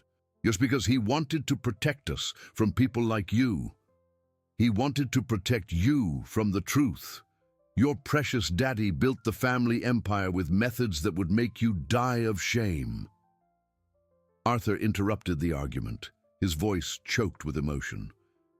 Beatrice, this doesn't justify what we did. I betrayed the trust of an entire family, harmed innocent people. Innocent. Beatrice laughed. Nathaniel, do you really believe your construction company never benefited from the shady contacts your father cultivated at City Hall? That you never won a bid through bribery or political favoritism? I run my company with honesty, Nathaniel protested. Using the dirty money you inherited from dear old Dad, she retorted. Mark took another step forward, clearly in crisis. I can't live with this guilt anymore. Nathaniel, your sister called me a few times trying to understand the documents. She just wanted the truth. When did Isabel call you?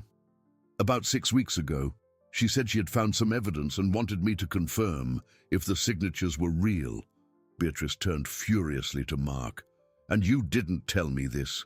I told her I couldn't help, that I was scared, Mark continued, ignoring Beatrice. But she insisted she just wanted justice, that she didn't want to harm anyone but the culprits. Where is she now? Beatrice asked with a dangerous coldness. I don't know, Mark lied. After that call, I never had contact again. You're lying, Beatrice said, approaching him. You know where she is, and you're going to tell me now. We don't know, Nathaniel replied, shielding Mark, and even if we did, we would never tell you. Oh, you will, Beatrice said with a cruel smile, because if you don't, I will make public every compromising document I have on Henry Thorne. I will destroy his reputation and yours in Havenwood. Do it, Nathaniel challenged. I prefer the truth, even if it's painful, to living under your threats. Even if it means losing all your construction contracts, even if it means criminal charges for benefiting from corruption. Nathaniel hesitated, understanding for the first time the extent of Beatrice's blackmail. She didn't just have evidence about the embezzlement, she had compromising information on the family's entire financial history. What do you want? He finally asked. Recognition, Beatrice replied. "I want my name in the will as a legitimate daughter. I want my official share of the inheritance. And I want your sister to stop investigating matters that are none of her business. And if we give you that, you'll stop the embezzlement? The embezzlement stops today. Consider everything that's been done as payment for the years of humiliation I suffered." Arthur finally exploded. "Beatrice, you promised me that when you got the recognition, you would stop all of this. But it never stops. You always want more." "Shut up, Arthur." "No, I'm tired of being your puppet. Nathaniel, she will never stop. She'll always find an excuse to keep leeching off your family." Beatrice turned to Arthur, her eyes flashing with hatred. "If you betray me now, I will destroy you. I'll tell your wife about our relationship. I'll expose all the crimes you've committed. My wife already knows about us," Arthur interrupted, surprising everyone. "I told her last night. And you know what? She forgave me. She said she'd rather have an honest, poor husband than a rich, dishonest one." The shock on Beatrice's face was visible. Her main tool of blackmail against Arthur had vanished. "Then you'll have to stop me by other means," she said coldly, pulling an object from her purse that made everyone's blood run cold. In her hands was a small gun, pointed directly at Nathaniel. "Now tell me where Isabel is, and don't try anything stupid, because I have nothing left to lose." The silence that followed the appearance of the gun was broken only by the chirping of birds in the nearby trees, creating a surreal contrast between the peace of nature and the deadly tension that had settled over the rural property's yard. Nathaniel kept his hands raised, carefully watching Beatrice's eyes for any sign of her intentions. "Beatrice, put that gun away," Arthur said with a trembling voice. "You're not a murderer." "Am I not?" she replied without taking her eyes off Nathaniel. "After everything this family put me through, after years of being treated like trash, you think I wouldn't be capable?" "This won't solve anything," Mark tried, taking a small step to the side. "If you hurt someone, there's no going back. You'll go to prison for the rest of your life." "I'm already in prison," Beatrice shouted, her voice echoing through the surrounding hills. "Trapped in this resentment, trapped in this anger, trapped in trying to prove I deserve respect.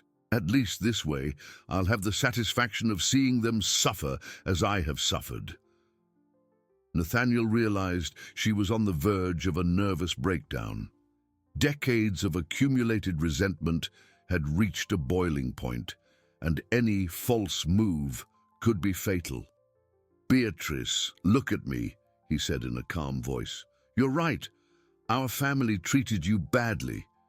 Dad was wrong not to tell us about you, not to give you the place you deserved. Don't try to manipulate me." "I'm not manipulating. I'm acknowledging the truth." Nathaniel maintained a slow, almost hypnotic tone. "You deserved to grow up with us. You deserved to be our declared sister. You deserved love, not crumbs." For the first time since she had drawn the gun, Beatrice hesitated, her eyes filled with tears, but she kept the weapon steady. "It's too late for this conversation," she said, her voice choked. "You'll never truly accept me. I'll always be the bastard, the mistake your father made in his youth." "That's not true," a female voice intervened from the trees. Everyone turned to see Isabel slowly emerging from the woods, her hands also raised, the backpack with the evidence slung over her shoulder. "Isabel, go back!" Nathaniel yelled. "It's dangerous!" "No, Nathaniel, I've been hiding for too long." She approached carefully, keeping her eyes fixed on Beatrice. "Beatrice, when I found out you were our sister, my first feeling wasn't anger. It was sadness." "Sadness?" Beatrice repeated, confused. "Sadness for having missed the chance to know you as family. Sadness that Dad deprived us all of a sister." Isabel stopped a few feet away. "You think I hate you because of the money? I hate you for forcing me to live like a fugitive for 2 years. You discovered our scheme and were going to report us. I wanted to understand. I wanted to talk. That night at the winery, when you told me Nathaniel was involved too, my world fell apart. I thought I couldn't trust anyone in the family. Beatrice slightly lowered the gun, clearly shaken by Isabel's words. "But do you know what hurt me the most?" Isabel continued. "It was discovering I had a sister and that she hated me without even knowing me, that she preferred to see me as an enemy rather than try to build a relationship." "You would never have accepted me," Beatrice murmured. "How can you be so sure if you never tried?" Isabel asked. "What if instead of stealing our inheritance, you had come to talk to us about your paternity? Because I saw how you talked about me." Beatrice exploded again. "The few times I was at your house with your father, I heard your mother's comments about that woman and that embarrassing situation." "Our mother was hurt," Isabel admitted. "Finding out your husband had a child with someone else isn't easy. But hurt doesn't mean a bad person. With time, she would have learned to accept you." "You don't know that." "Yes, I do. Because when she passed, I found letters in her belongings that she wrote but never sent. Letters to you." Beatrice froze. "What letters?" Isabel carefully opened her backpack and took out a time-yellowed envelope. Mum wrote several letters over the years, letters apologizing for her coldness, letters inviting you to family lunches, letters saying she wanted to get to know you better. "Why did she never send them?" "Because she was afraid of your reaction, afraid you would reject her as she had rejected you." Isabel extended the envelope towards Beatrice. "She regretted it, Beatrice. She spent the last years of her life regretting not having welcomed you into the family." Beatrice looked at the envelope with a mixture of desire and terror, as if it contained both salvation and destruction. "That doesn't change what they did to me," she said, but her voice had lost its previous strength. "It doesn't change the past," Nathaniel agreed, taking advantage of the moment of vulnerability to take a careful step towards her. "But it can change the future." "How?" "Stop this now. Return the money you embezzled. Help us restore the truth about our family, and we will officially recognize you as our sister. With rights to the inheritance. With the right to be a real part of the family," Isabel corrected. "The inheritance is just money. A sister is forever." Arthur, who had remained quiet during the emotional exchange, finally spoke. "Beatrice, accept it. It's your chance to have everything you've ever truly wanted." "Shut up, Arthur. You betrayed me." "I betrayed myself first," he replied with painful honesty. "I betrayed myself when I agreed to be your accomplice. I betrayed myself when I started stealing from people who trusted me. If you stop now, we can still try to fix things." Mark stepped forward. "I will return every cent I received. I will work for the rest of my life to make up for the harm I've done." Beatrice looked at the three men around her, then at Isabel, and finally at the envelope in her hands. Her tears now streamed freely down her face. "You don't understand," she whispered. "I spent so many years convincing myself that you were my enemies. If I accept that you can love me, I have to admit that I wasted decades of my life on unnecessary hatred." "You didn't waste it," Isabel said gently. "You can start building the life you always deserved to have." "And what if I don't know how to be a sister? What if it's too late to learn?" "Then we'll learn together," Isabel replied. "I don't know how to be a sister to 3 people instead of 1 either. We'll figure it out." Slowly, very slowly, Beatrice lowered the gun completely. Her hands trembled as she placed it on the ground and took a few steps back. I don't know what to do now," she said, looking as lost as a child. Isabel approached and carefully hugged the sister she had just met. "Now we talk, we cry, we get to know each other, and we try to build something beautiful in place of all this pain." The hug between the 2 sisters was hesitant at first, but gradually became firmer. Nathaniel watched the scene with a mixture of relief and emotion, realizing that perhaps his family was finally complete. Arthur approached him. "Nathaniel, I know you'll never be able to forgive me completely, but I want you to know that I'll spend the rest of my life trying to make up for what I did. The first step is to help restore everything that was embezzled. Nathaniel replied, then we'll see how to rebuild trust. Mark joined them. I have all the documents showing exactly what was done, every transfer, every forgery. I'll turn everything over. Good, Nathaniel said, looking at the group that just hours ago seemed on the brink of mutual destruction. Then let's start from the beginning. Let's go home. Let's sit down as a family. And let's figure out how to fix this whole mess. Beatrice pulled away from Isabel and looked at Nathaniel with eyes still red from tears. Do you really accept me as a sister, after everything? I do, he replied without hesitation. Welcome to the family, Beatrice, officially this time. It was the first step on a long journey of healing, but they were finally walking in the right direction. 3 weeks after the confrontation at the rural property, the house Nathaniel had bought in Havenwood's upscale neighborhood was bustling with an activity he had never imagined possible. Violet ran through the corridors, chasing an orange cat Beatrice had adopted the week before, while Carmen supervised the installation of a library in what was once just a guest room. "Uncle Nathaniel!" Violet shouted, stopping at the door of the living room where he was reviewing documents with Arthur. "Aunt Beatrice said I can choose the color of my new bed." "And what color do you want?" he asked, smiling at the girl who had completely transformed in recent months. Violet now wore colorful dresses. Her hair shone with health, and most importantly, her eyes had regained the natural sparkle of childhood. "Pink with yellow flowers, just like the dress Aunt Isabel gave me." "Then pink with yellow flowers it is," Nathaniel confirmed, making notes on a list that seemed endless. The discovery that Violet was a distant relative of the family had been an additional surprise amid so many revelations. After Carmen finally gathered the courage to tell the full truth about her origins, they found out she was a second cousin to Henry Thorne, the daughter of a brother who had moved to the countryside and lost contact with the family decades ago. "How are the restitution calculations coming along?"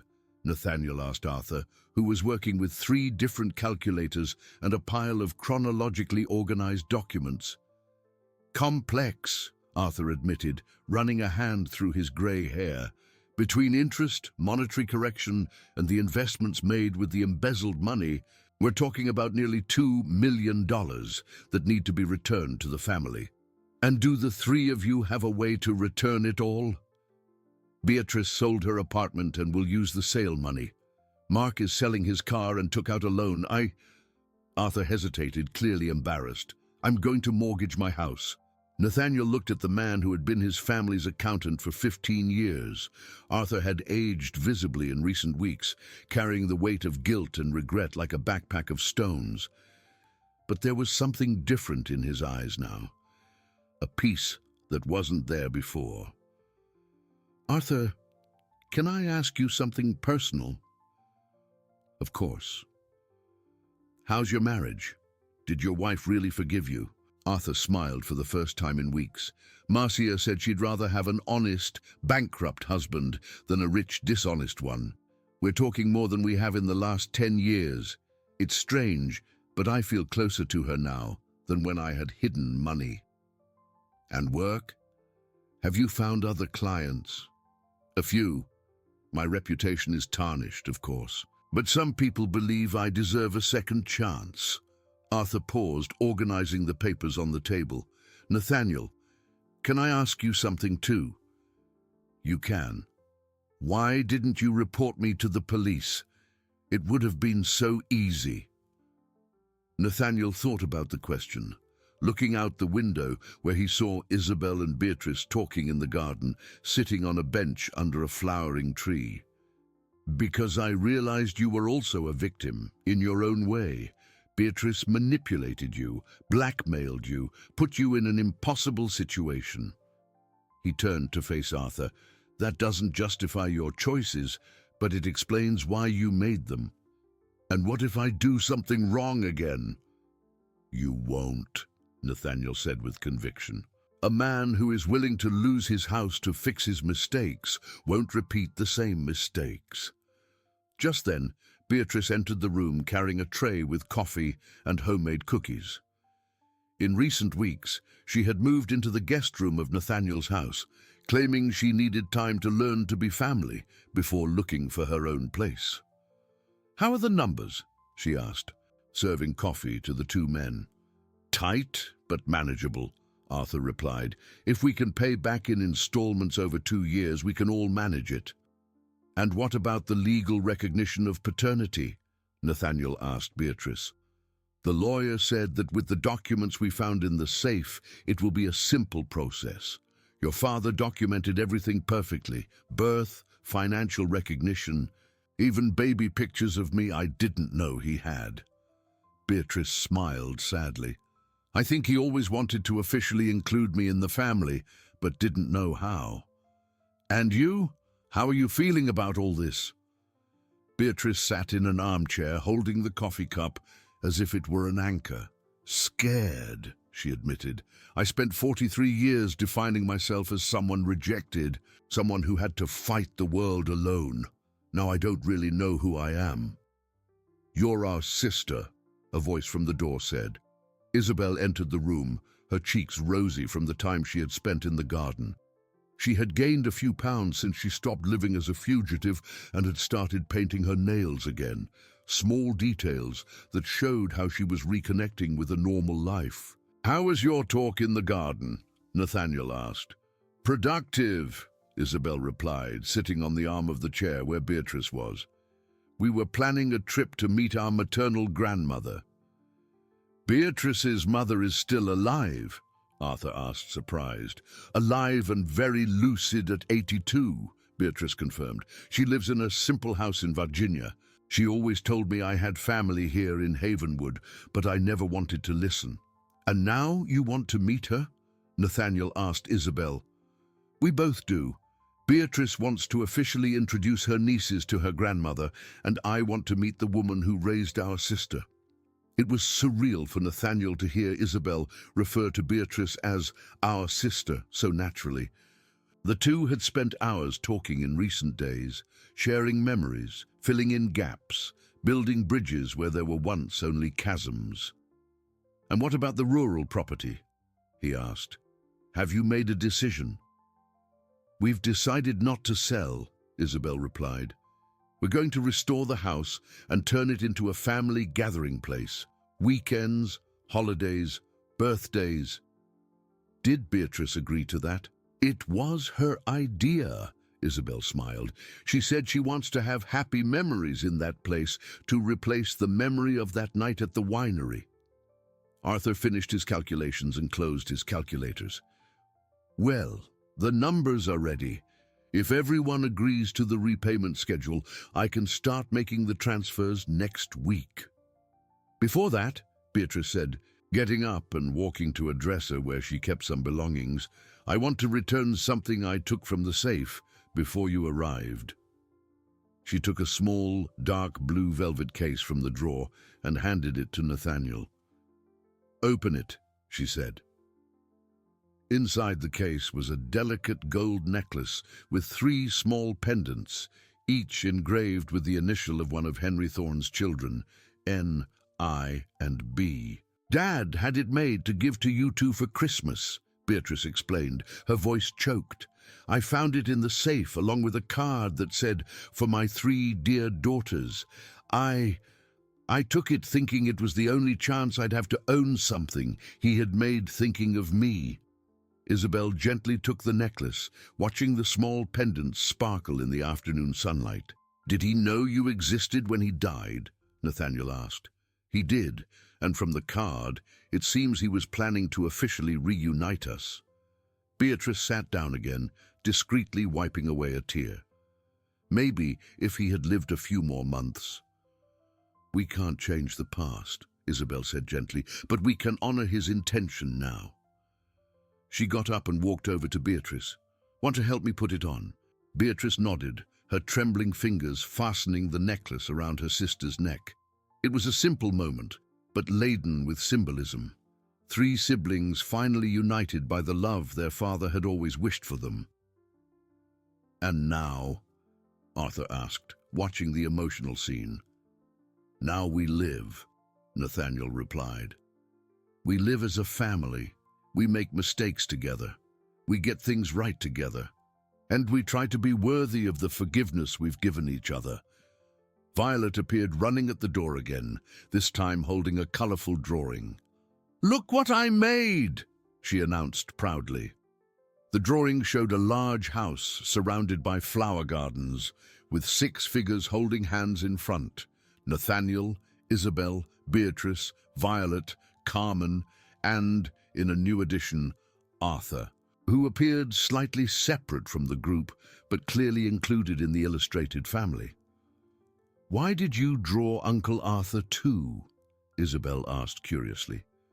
"Because Grandma Carmen said every family needs someone who knows how to do math," Violet replied, with the irreproachable logic of childhood, "and he's trying to be good now." Arthur was visibly moved by the child's inclusion in the drawing. "Thank you, Violet. I'll try to deserve to be there."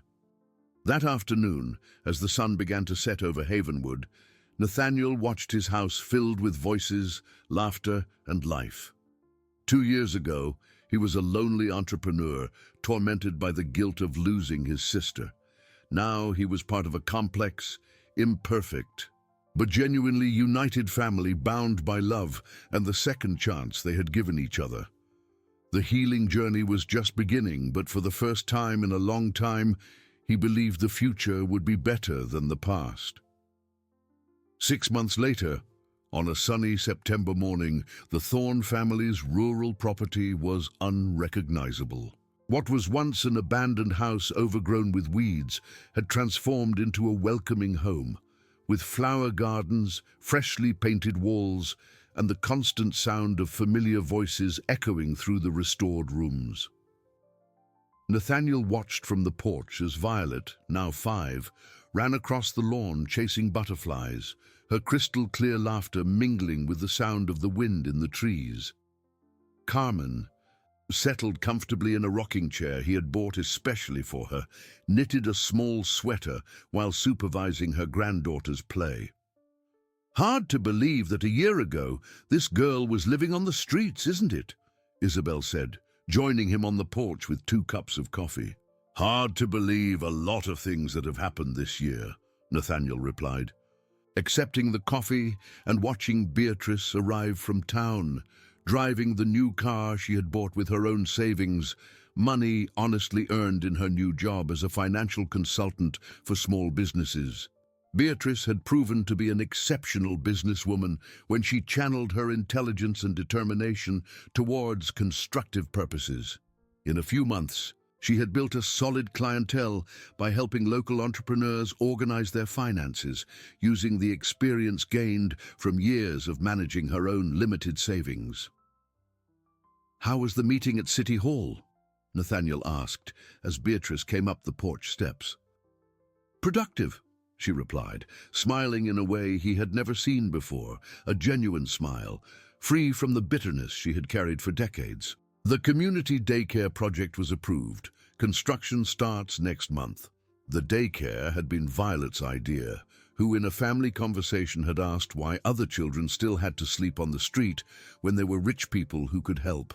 The innocent question had inspired the family to create a social project that would offer free daytime care for children from low-income families, including meals, basic education, and medical supervision. "And the funding," Isabel asked, "secured. Between our initial donation, city funds, and contributions from some local entrepreneurs," Nathaniel convinced, "we have a budget for the first 2 years of operation." Arthur appeared at the door of the house, carrying a folder with documents and an expression of satisfaction that had become common on his face in recent months. "I have news," he announced. "It's officially over. The last penny was returned this morning." An emotional silence fell over the group. After 14 months of hard work, financial sacrifices and rigorous payments, the full restitution of the embezzled funds was finally complete. "How do you feel?" Nathaniel asked. "Liberated," Arthur replied immediately. "For the first time in 5 years, I can look in the mirror without feeling ashamed."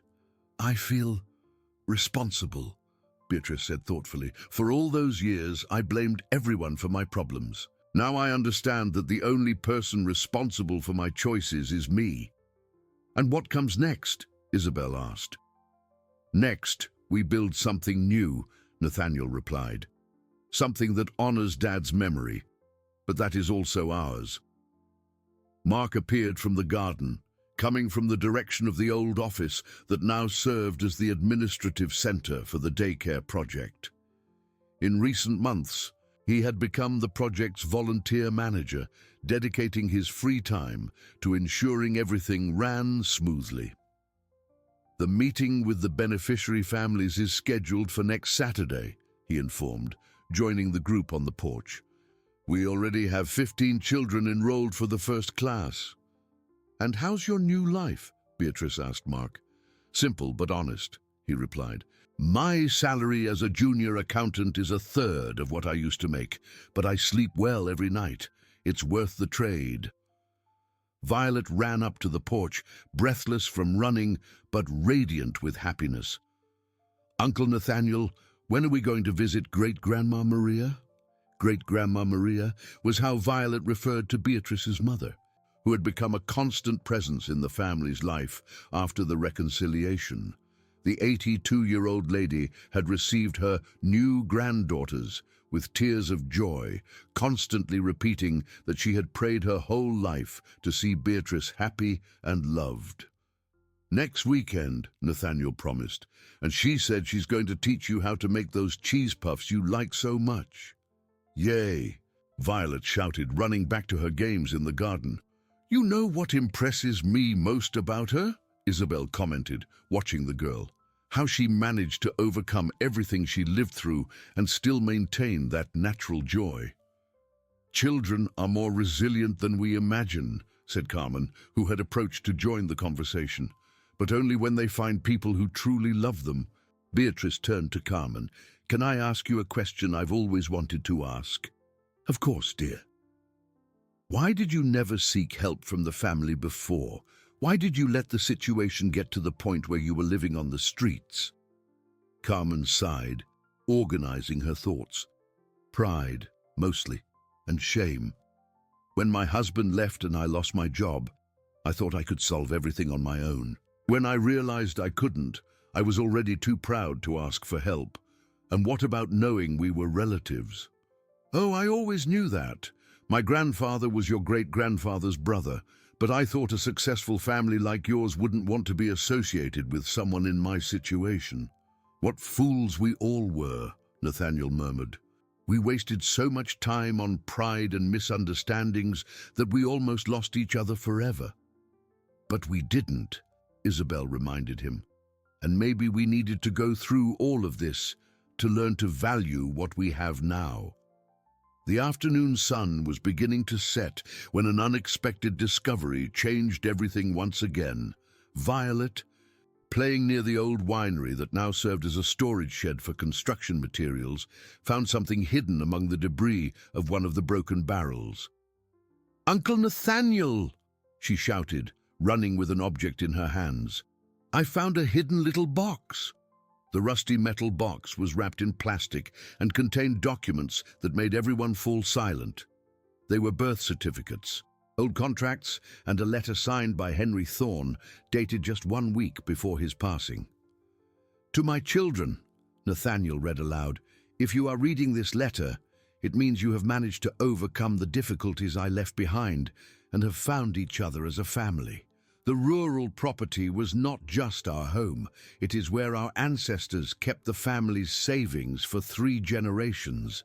The letter continued with specific coordinates that led to a location at the back of the property, where Henry had hidden a treasure that neither Beatrice nor Arthur knew existed.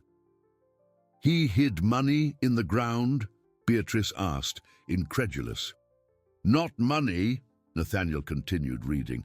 Hidden under the stone marked with a cross, you will find property deeds for land I bought over the years as an investment for the family's future. The total value is enough to ensure that my children and grandchildren will never be in need, as long as they use this wealth with wisdom and generosity. And what they discovered at the indicated coordinates was a small buried safe containing documents showing that Henry had discreetly acquired several plots of land in areas that later became extremely valuable. The total value of the investments was over $5 million. "My God," Beatrice whispered. "All this time I was stealing crumbs while he had left a feast hidden away." "They weren't crumbs to those who were in need," Isabel reminded her gently. "But now we have the resources to do much more than just the daycare." "Do you know what this means?" Nathaniel said, looking at his extended family gathered around the discovery. "It means we can turn our social project into something much bigger, a school, a health center, job training programs. It means," Violet corrected with her childish wisdom, "that the grandpa I never met is still taking care of us." As the sun set over the rural property, painting the sky in shades of gold and pink, the Thorne family gathered on the porch of the restored house for a dinner that celebrated not only the discovery of the hidden treasure, but mainly the discovery that they had found each other. Nathaniel looked at each face around the table. Isabel, finally at peace with herself and the past. Beatrice, transformed from an enemy into a beloved sister. Violet and Carmen, who had brought simple joy and wisdom into their lives. Arthur and Mark, who had proven that people can change when given forgiveness and second chances. 2 years ago, a dirty 4-year-old girl had approached him on a rainy morning, claiming to know the whereabouts of his lost sister. What she had really given him was much more than information about Isabel.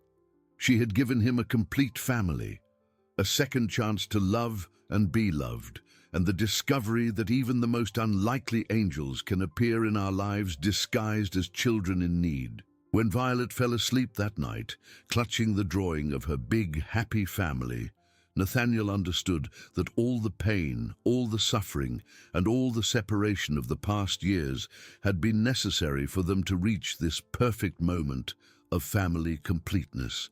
Sometimes, he reflected, we need to get completely lost to finally find ourselves for real. If you enjoyed this video, please subscribe to my channel. I promise to bring you videos every day that will make your life happier. Comment what you thought of my story with a rating from 0 to 10, and thank you very much.